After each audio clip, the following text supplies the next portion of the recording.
Bakundwa b'Imana, nshuti bagenzi bino samizi muvye wacu Bikira Maria, Radio Maria Burundi, ijwi ry'Imana iwanyu, ijwi ry'Imana iwacu. Nguyu munsi w'Imana uraje iwacu, umunsi w'akanyamuneza n'urweze. Uyu munsi umukama kandi aratuyagira, ijambo ryiwe riraza kuruno w'Imana ridutumirira kugira umutima ushima ubworo. Kumwe mbere na Yezu bigaruka ko mu nkuru izatwandikiwe na Matayo akagira ati hahiriwe bari n'umutima ushima ubworo, ngo kuko ubwami bw'ijuru ari ubwabo. Umutima umenya kwishira mu minwe y'Imana, ugaheza ukizigira umukama, munakumva yuko abayeho kubw'Imana kandi abeshejwe n'Imana bashyosa. Umutima wizigira Imana nk'indavyi. Tuza kuvyumva ingene biseruka mu bapfakazi babiri, ijambo ry'Imana riduha kwa karorero mu nkuru nziza beno mu gisomwa ca mbere. Gisomwa ca kabiri kiraza kudufasha kubandanya tubona yuko nka Yezu Kristu yitanze wese agahereza ko akizigira Imana se, uko kwitanga kwiwe mu kwizigira Imana se agahereza ko ishikanwa ry'ubuzima bwiwe, ko ari byo vyahavuye bivyara ubukiriro bwa benshi, ko ari vyahavuye bivyara ukudushikana twese mu nyonga z'Imana. Ngibi bisomwa vy'ijambo ry'Imana tugiye kuzirikana kuri uyu w'Imana ugirwa 32 mu gihe gisanzwe ca liturgia ya Ecclesia mu mwaka B. Igisomwa ca mbere tugisanga mu gitabu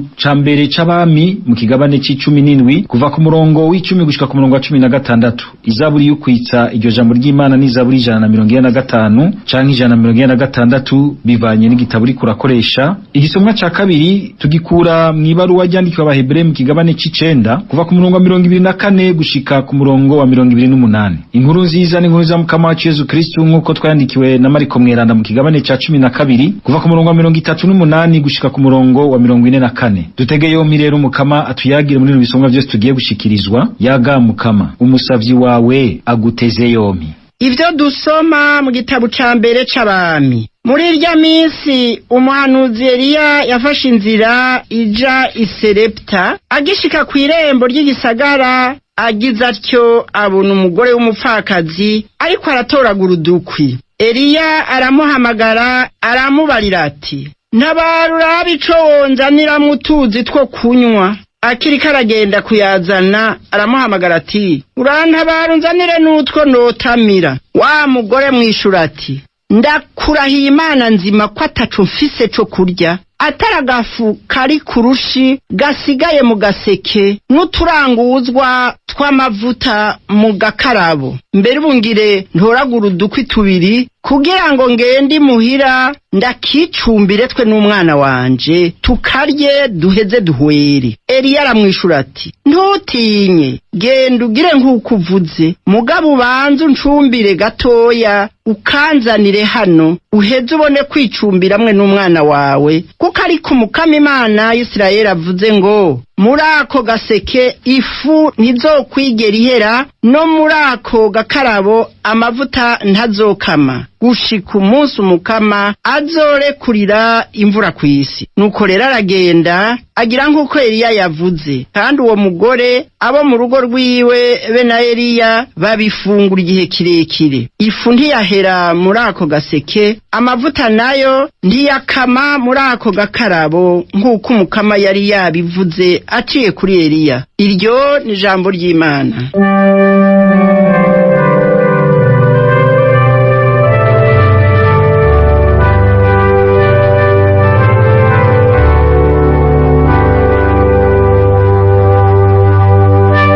Ninahaza umukama se mushaha wanje. Ninahaza umukama se mushaha wanje. Umukama acira urubanza impahazwa akagaburira abashonje, nayo ababoshwe akabakura mu ngoyi. Ninahaza umukama se mushaha wanje. Niwe ahumura impumyi, niwe agorora abahetamye, niwe akunda abantu b'intungane, niwe ahagarikira bakavantara.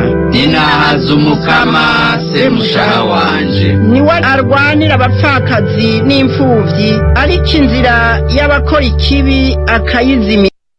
Iwe Abahebreye, Kristo ntiyinjiye mu ngoro yagizwe n'abantu, iyubatswe n'abantu ni kigereranyo c'iyukuri. Yarinjiye mw'ijuru kugira ngo aduserukire mu nyonga z'Imana. ntakeneye guhereza inkuka yiwe kenshi na kenshi nk'uko umusaserdoti mukuru yahora yinjira mu ngoro rimwe mu mwaka guhereza amaraso atarayiwe. Koko iyo biba bityo aba yarinze kubabara kenshi kuvaho isi iremewe. Ubu noneho yaraserutse rimwe rizima, ubutigu bugeze kugira ngo aranduze igicumuro inkuka yiwe. Nk'uko abantu bagenewe gupfa rimwe hanyuma bagaseruka mu rubanza, niko na Kristo ahamariye kwitanga rimwe rizima ngo akure ibicumuro vya bose, azoseruka ubwa kabiri atazanywe n'igicumuro, ariko azanywe n'abamuroreranye igishika ngo abarokore. Iryo ni ijambo ry'Imana.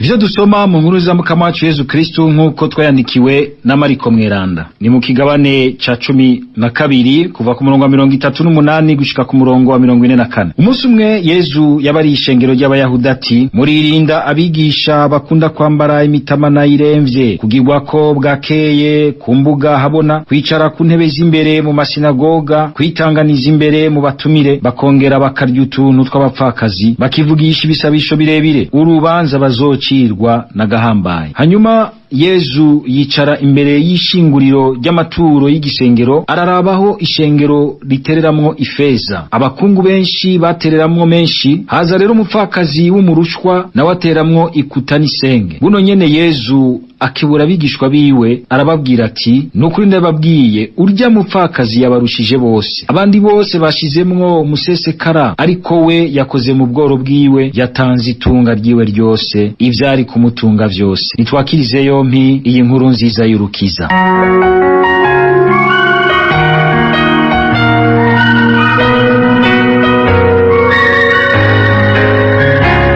Bavukanye ntoreza Imana. Ijambo ry'Imana kuri uyu w'Imana ugirwa 32 mu gihe gisanzwe ca liturgia Ecclesia rirazi iwacu tumira ku byo budasanzwe kugira uwo mutima wizigira gose Imana, tugaheza tukabaho koko nk'abirunduye, nk'abishize wese mu minwe yayo, tukagenzwa nayo ikatubera itunga ryacu. Ariko bene ico gihagararo c'imbere mu muntu gishikirwa nabo bose bamenya kwakira iyo ngabirano y'ubworo bw'umutima. Ubworo bw'umutima ni inyifato y'imbere mu muntu imutuma yama yizigiye yuko abayeho kubw'umukama, kandi yuko urukundo rw'Imana rutamuvirira, rumumenya muri vyose, bikamutuma yizigira Imana nk'indavyi yiwe, akabaho rero arondera kugenzwa nayo, akamarondera gushingira kuri yo, gutungwa nayo. Ubworo bw'umutima buraheza bukadufasha kurengerana kure vya biharuro tugira mu mutwe duhamiye ubwa mbere inyungu y'ivyacu, bikadutuma dushobora rero gutanga ivyacu, gutanga ivyiza bibumba ku mubiri canke n'ivyiza vy'umutima, mbere binakenewe tugatanga n'ubuzima bwacu igihe hari ishaka ry'Imana ribidusavye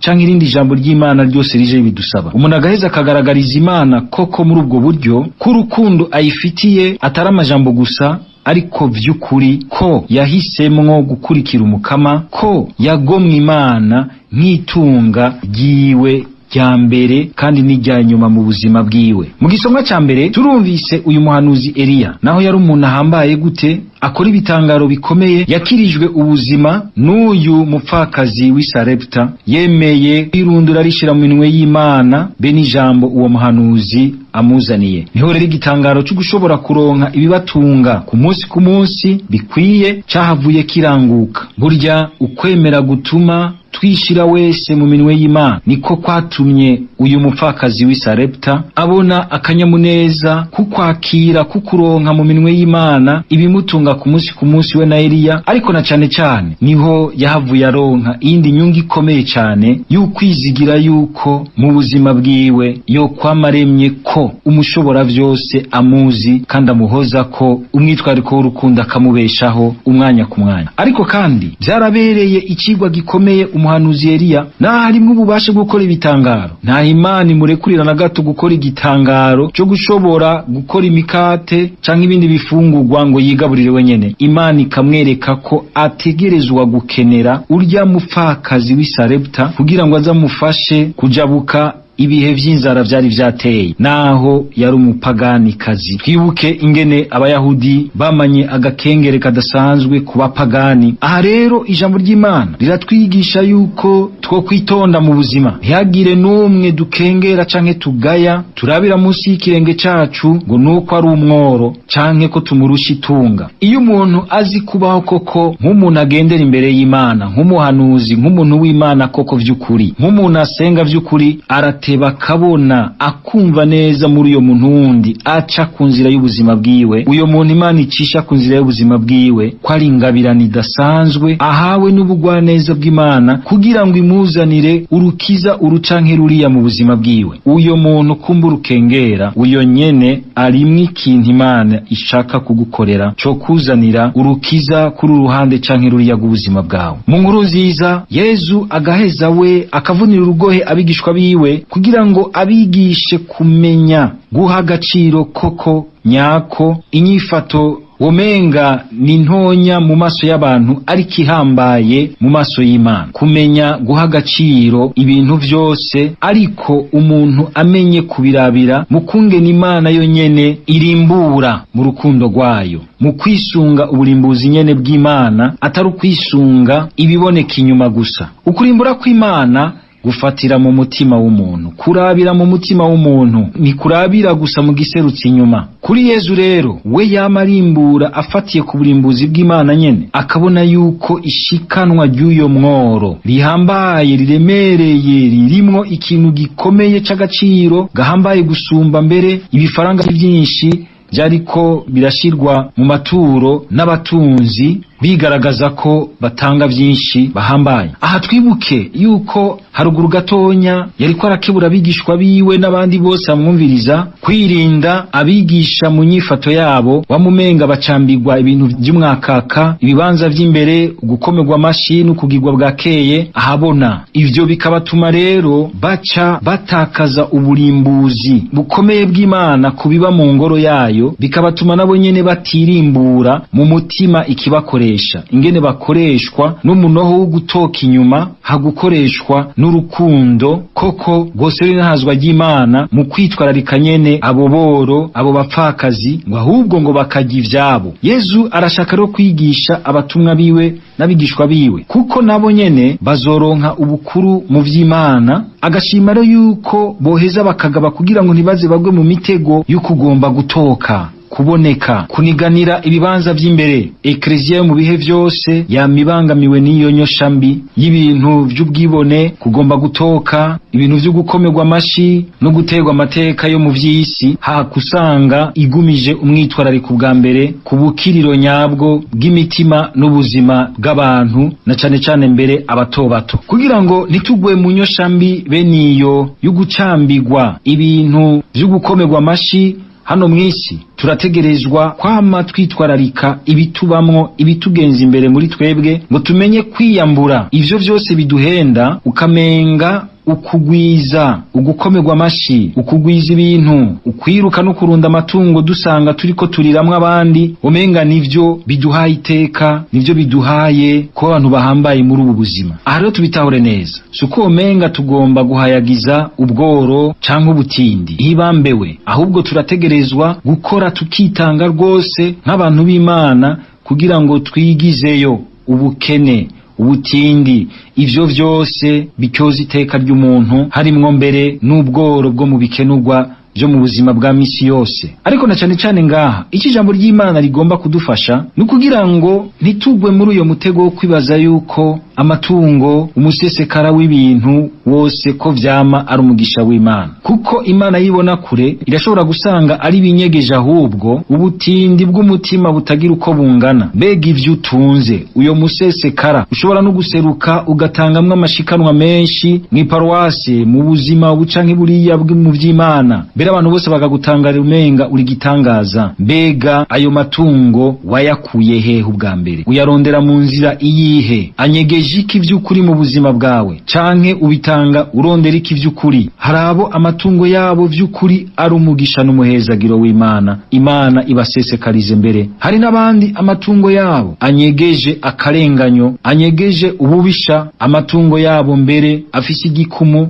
c'ugusesa amaraso, amatungo yabo yuzuyemwo umunoho, ukugunga abandi, uguhonyanga, ugusahura igihugu n'ugusahura umworo. Hari abo amatungo yabo rero ushobora gusanga anyegeje ubwo butindi bw'umutima. Ikibabaje rero nuko kandi muri ubu buzima hariho bamwe ushobora gusanga basozereye urugendo rwabo rw'ubuzima batigeze babona yuko umutima wabo wuzuye ubutindi bw'amabi menshi, kubera yuko bagiye barahendwa no gukomerwa amashi no gushigwa imbere mu bibanza vy'imbere mu vy'Imana, mu rushengero canke mw'isengero, bakabona abantu bakomera amashi ngo nabagira neza mu nzu y'Imana no mu bindi vy'ubuzima bwa misi yose. Ivyo vyarabahumye amaso, bibatuma umutima ucurama, bibatuma bagira igihagararo kibi c'umutima imbere y'Imana no muri ubu buzima. Dusaba Mukama kugira ngo imisi yose mu buzima bwacu twame tubanza kurondera iryo tunga ry'umutima, kugira ngo ridufashe kurondera n'amatungo yandi y'ivy'ubuzima bwa misi yose. Niho tuzoronka nico dushikanira Umukama kimotamwo koko akamoto keza gahimbara Imana kakarena hazimana. Yezu agahindukira akagira ati, iryo shikanwa ryawe, iyo mfashanyo yawe watanze kw'isengero, iyo mfashanyo yawe watanze mu kubaka ibi canke biriya, iyo mfashanyo yawe watanze no muri Radio Maria, vy'ukuri iri n'agaciro gakomeye mu maso yanje, kuko irimwo umutima vy'ukuri uri nahazimana, urondera Imana, ukunda Imana, ukabirondera mu kuri kandi ukamenya kubisangira n'abandi. Mukama yamaturinda ubwo butindi bw'umutima buduhenda bukaduhwikiza ukwibaza yuko twarunze ibintu, yuko ari kumenga umugisha n'umuhezagiro w'Imana uri kumwe natwe, ahubwo aduha uyo mutima ushima ubworo, kugira ngo vy'ukuri inyifato zacu mu vy'ubuzima no mu vy'Imana zigume zitungisha inosi mu mpande z'ubuzima bwayo bwose. Amen. Kw'izina rya Data n'irya Mwana n'irya Mutima Mweranda. Amen.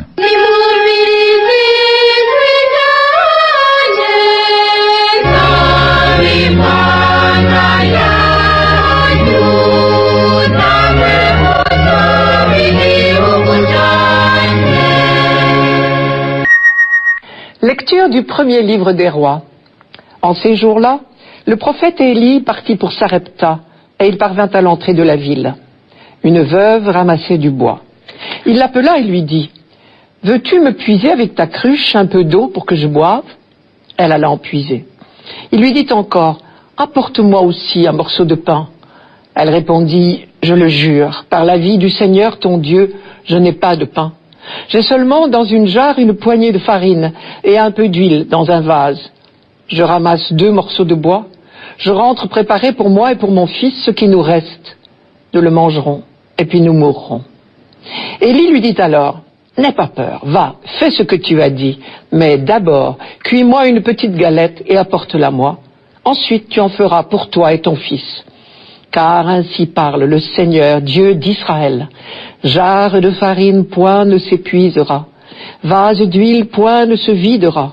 Jusqu'au jour où le Seigneur donnera la pluie pour arroser la terre. » La femme alla faire ce qu'Élie lui avait demandé, et pendant longtemps, le prophète elle-même et son fils eurent à manger. Et la jarre de farine ne s'épuisa pas, et le vase d'huile ne se vida pas, ainsi que le Seigneur l'avait annoncé par l'intermédiaire d'Élie.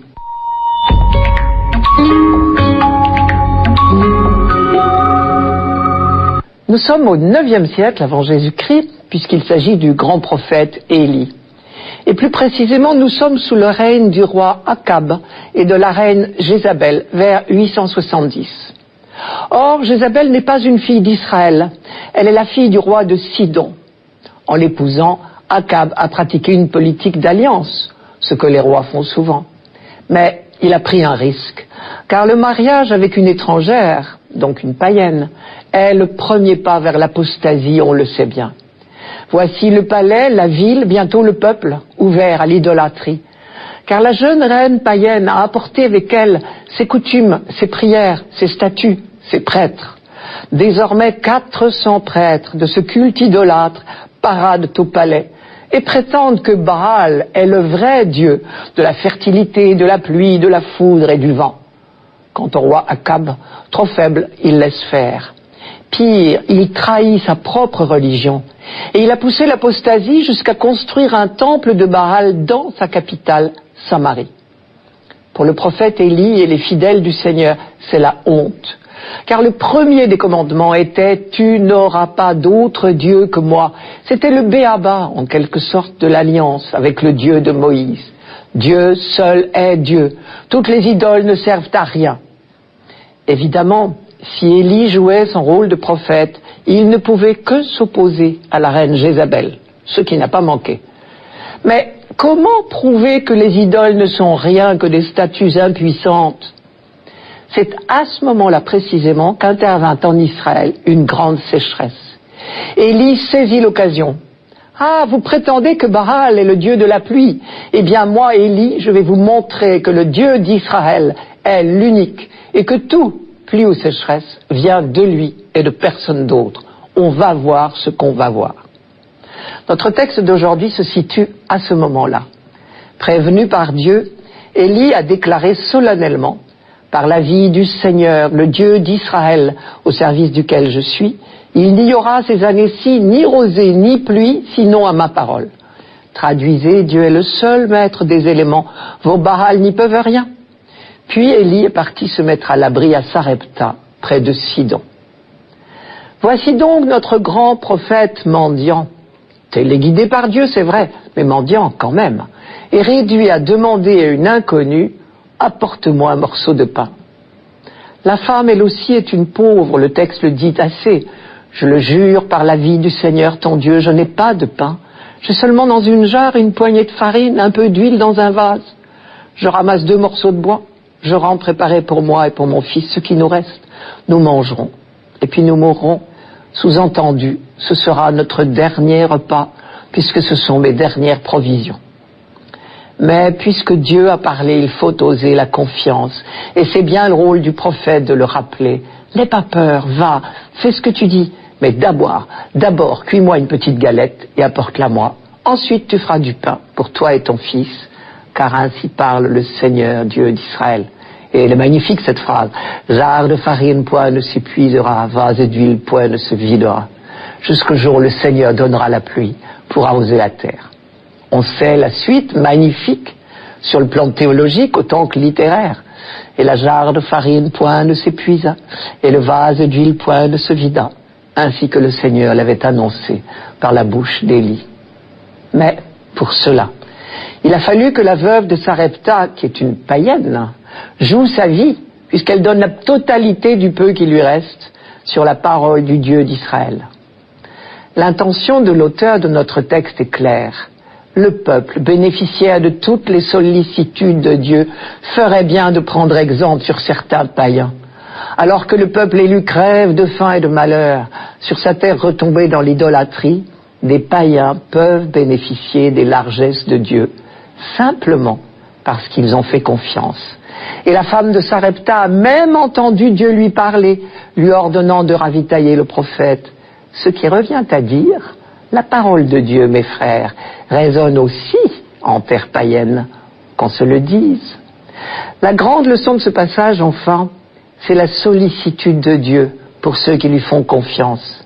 Le prophète qui fait assez confiance pour tenir tête à Akab et Jézabel. La veuve qui prend le risque de se dépouiller du peu qui lui reste. L'un et l'autre sont dans la main de Dieu.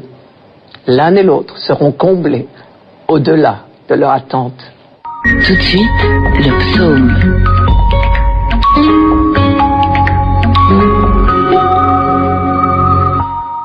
Psaume 145. Le Seigneur garde à jamais sa fidélité. Il fait justice aux opprimés. Aux affamés, il donne le pain. Le Seigneur délie les enchaînés. Le Seigneur ouvre les yeux des aveugles. Le Seigneur redresse les accablés. Le Seigneur aime les justes. Le Seigneur protège l'étranger. Il soutient la veuve et l'orphelin. Il égare les pas du méchant. D'âge en âge, le Seigneur régnera, ton Dieu, ô Sion, pour toujours.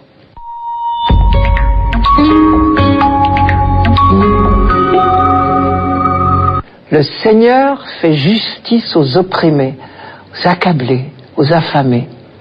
Lorsque le peuple d'Israël chante ce psaume, c'est sa propre histoire qu'il raconte, et il rend grâce pour la protection indéfectible de Dieu.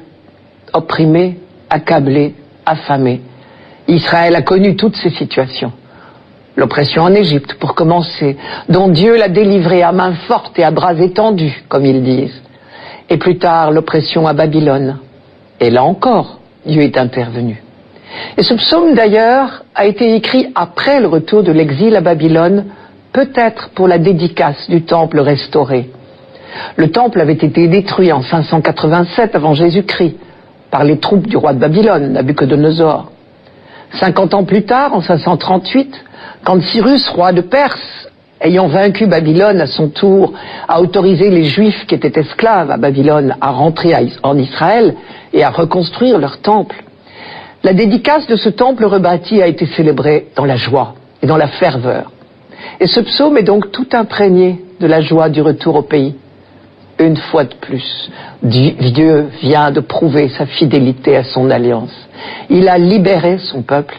Il a agi comme son plus proche parent, son vengeur, comme on dit dans la Bible, son racheteur. Quand Israël relit son histoire, il peut témoigner que Dieu l'a accompagné tout au long de sa lutte pour la liberté. Le Seigneur fait justice aux opprimés. Le Seigneur redresse les accablés. Israël a connu la faim aussi dans le désert pendant l'Exode, et Dieu a envoyé la manne et l'écaille pour sa nourriture. Aux affamés, il donne le pain. Et peu à peu, on a découvert ce Dieu qui systématiquement prend parti pour le redressement des accablés, pour la guérison des aveugles, pour le relèvement des petits de toutes sortes. Ils sont ces aveugles, oui, à qui Dieu ouvre les yeux, à qui Dieu se révèle progressivement par ses prophètes depuis des siècles. Ils sont ces accablés que Dieu redresse inlassablement, que Dieu fait tenir debout. Ils sont ce peuple en quête de justice que Dieu guide.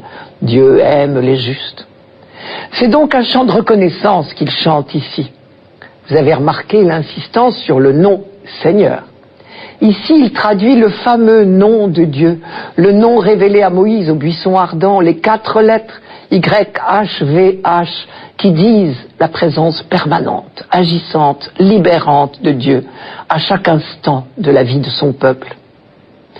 Je reprends la dernière ligne d'aujourd'hui. Ton Dieu, ô Sion, pour toujours. Le Seigneur est ton Dieu. Dans la Bible, l'expression « mon Dieu » ou « ton Dieu » est toujours un rappel de l'alliance, de toute cette aventure étonnante de l'alliance entre Dieu et son peuple choisi. Alliance à laquelle Dieu n'a jamais failli. Ton Dieu pour toujours. Tout d'abord, une fois de plus, je remarque que la prière d'Israël est tendue vers l'avenir. Elle n'évoque le passé que pour fortifier son attente, son espérance.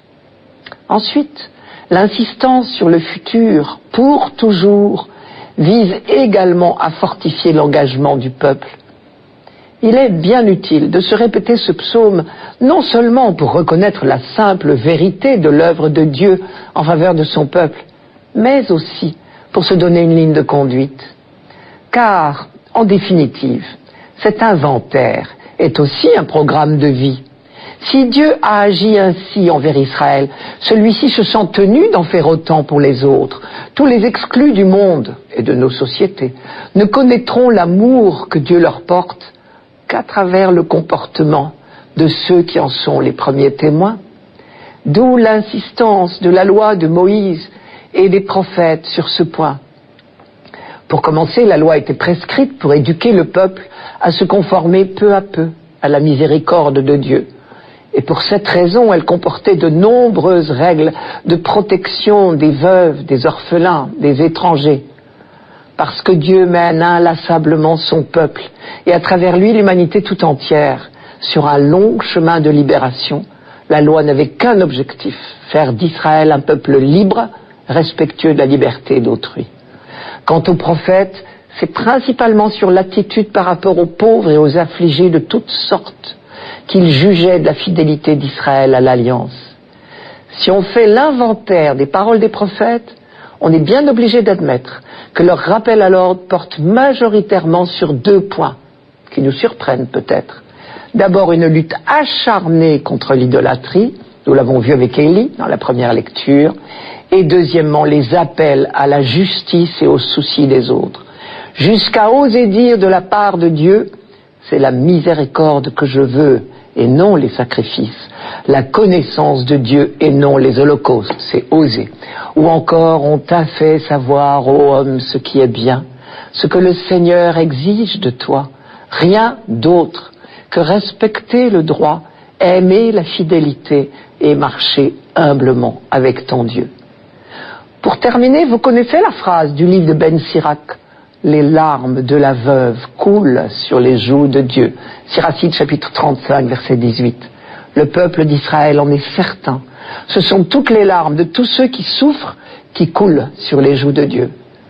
Mais alors, si nous sommes assez près de Dieu, logiquement, elles devraient couler aussi sur nos joues à nous. C'est probablement cela, être à son image. Tout de suite, la deuxième lecture. Lecture de la lettre aux Hébreux. Le Christ n'est pas entré dans un sanctuaire fait de main d'homme, figure du sanctuaire véritable. Il est entré dans le ciel même, afin de se tenir maintenant pour nous devant la face de Dieu. Il n'a pas à s'offrir lui-même plusieurs fois, comme le grand prêtre qui, tous les ans, entrait dans le sanctuaire en offrant un sang qui n'était pas le sien.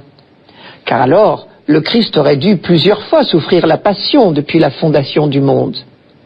Mais en fait, c'est une fois pour toutes, à la fin des temps, qu'il s'est manifesté pour détruire le péché par son sacrifice. Et, comme le sort des hommes est de mourir une seule fois, et puis d'être jugé, ainsi le Christ s'est-il offert une seule fois pour enlever les péchés de la multitude. Il apparaîtra une seconde fois, non plus à cause du péché, mais pour le salut de ceux qui l'attendent.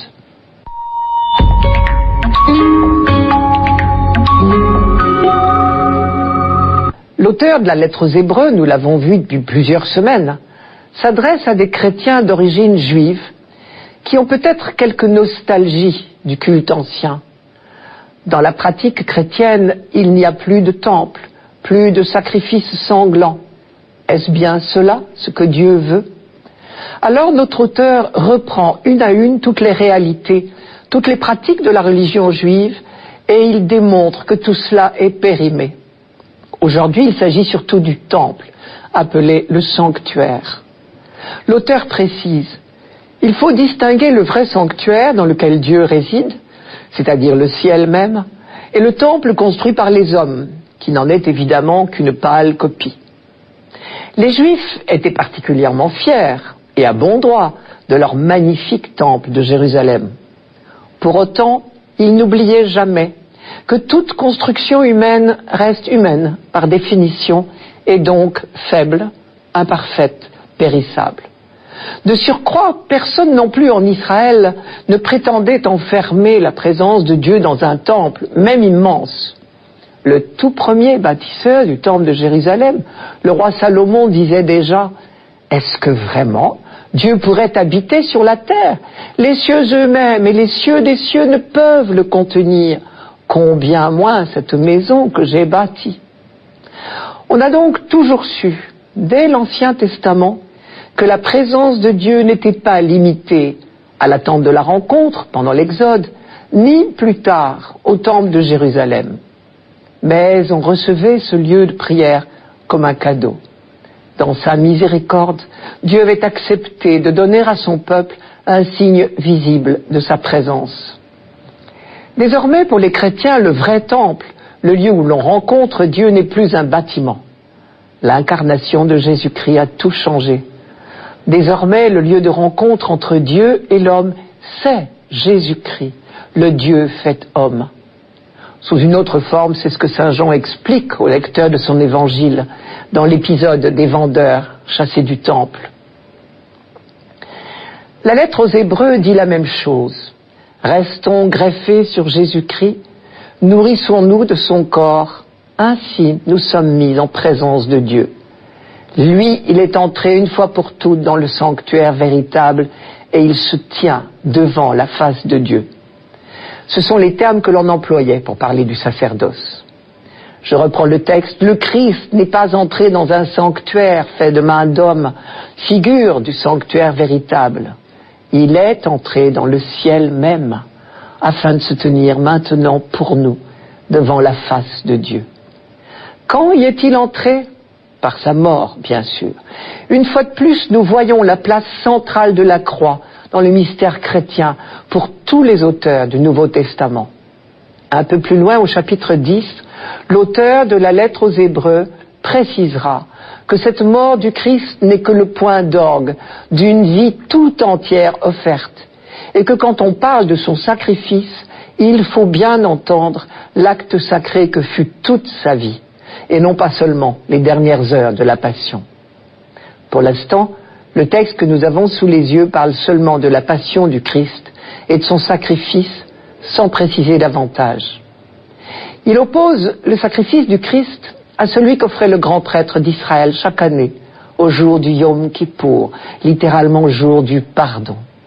Ce jour-là, le grand prêtre entrait seul dans le Saint des Saints, en prononçant le nom sacré, Seigneur, et en répandant le sang d'un taureau pour ses propres fautes et celui d'un bouc pour les fautes du peuple, il renouvelait solennellement l'alliance avec Dieu. À la sortie du grand prêtre du Saint des Saints, le peuple massé à l'extérieur savait que ses péchés étaient pardonnés. Mais ce renouvellement de l'alliance était précaire. Il fallait recommencer chaque année. Le grand prêtre, dit l'auteur, tous les ans, entrait dans le sanctuaire en offrant un sang qui n'était pas le sien. Tandis que l'alliance que Jésus-Christ a conclue avec le Père en notre nom est parfaite et définitive. Sur le visage du Christ en croix, les croyants ont découvert le vrai visage de Dieu qui aime les siens jusqu'au bout. Désormais, ils ne se méprennent plus sur Dieu. Ils savent que Dieu est leur Père, comme il est le Père de Jésus. Ils peuvent enfin vivre de tout leur cœur l'alliance que Dieu leur propose. Tout cela, c'est la nouveauté, la nouvelle alliance apportée par le Christ. Alors nous ne craignons plus le jugement de Dieu. Nous croyons et nous affirmons que Jésus reviendra pour juger les vivants et les morts. Vous avez reconnu le credo. Mais nous savons désormais qu'en Dieu, jugement est synonyme de salut. Je reprends le texte. Le Christ, après s'être offert une seule fois pour enlever les péchés de la multitude, apparaîtra une seconde fois, non plus à cause du péché, mais pour le salut de ceux qui l'attendent. Pour finir, l'Évangile. Évangile de Jésus-Christ selon saint Marc. En ce temps-là, dans son enseignement, Jésus disait aux foules, « Méfiez-vous des scribes qui tiennent à se promener en vêtements d'apparat et qui aiment les salutations sur les places publiques, les sièges d'honneur dans les synagogues et les places d'honneur dans les dîners. Ils dévorent les biens des veuves et pour l'apparence, ils font de longues prières. Ils seront d'autant plus sévèrement jugés. » Jésus s'était assis dans le temple, en face de la salle du trésor, et regardait comment la foule y mettait de l'argent. Beaucoup de riches y mettaient de grosses sommes. Une pauvre veuve s'avança et mit 2 petites pièces de monnaie. Jésus appela ses disciples et leur déclara, « Amen, je vous le dis, cette pauvre veuve a mis dans le trésor plus que tous les autres, car tous ils ont pris sur leur superflu, mais elle a pris sur son indigence, elle a mis tout ce qu'elle possédait, tout ce qu'elle avait pour vivre. »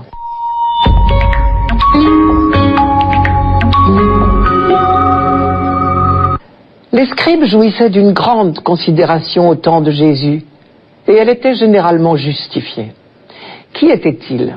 Des laïcs, qui avaient étudié la loi de Moïse dans des écoles spécialisées, des diplômés de la loi, comme on dirait aujourd'hui des docteurs en théologie. Ils avaient le droit de commenter l'écriture et de prêcher.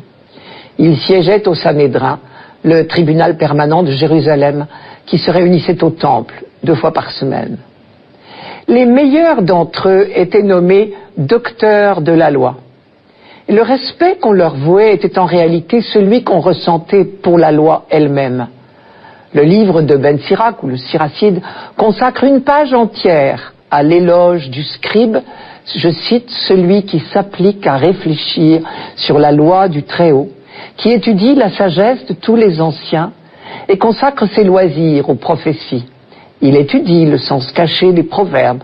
Il passe sa vie parmi les énigmes des paraboles. C'est au chapitre 39 de Ben Sirac.